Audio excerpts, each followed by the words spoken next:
Well, climate change is obviously a shared issue because climate change is a global issue. So it will affect all countries around the planet, and it will even affect more probably developing countries just because of their geographical location. Now,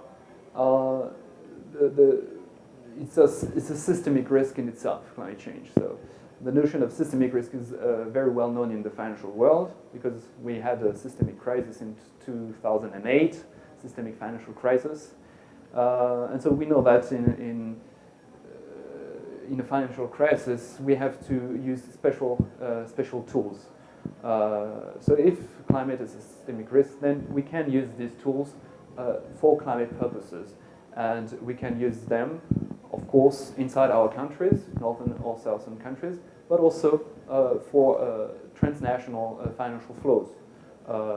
If this requires the explicit intervention of macroprudential policies, which are not necessarily at the national level, but can be at supranational levels, and the explicit use of monetary policies.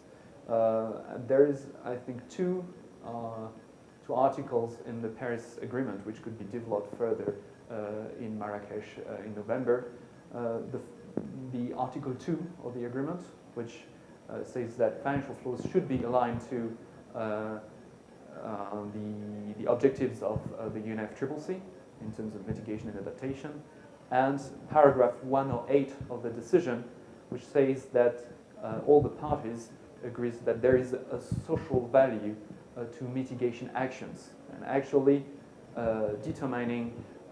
commonly determining a social value to mitigation actions could help us mitigate together, southern and northern countries, this question of climate systemic risk. This could involve transfers, this could involve guarantees to low carbon projects in the south, and this could involve also just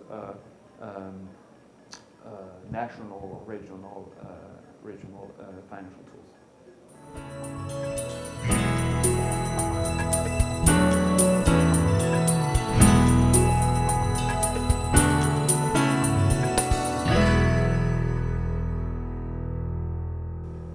Well, I think that now several studies show that the problem is that you won't, if you don't tackle climate change, you won't have growth at all. Climate change will affect productivity levels, and all the more where you have severe droughts or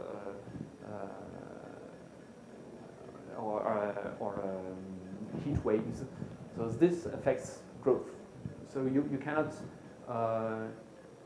try to find a growth strategy where climate change is out of the picture. You have to include it. And of course, then there's the question of the responsibility for climate change. And that's a subject of discussion at the UNFCCC.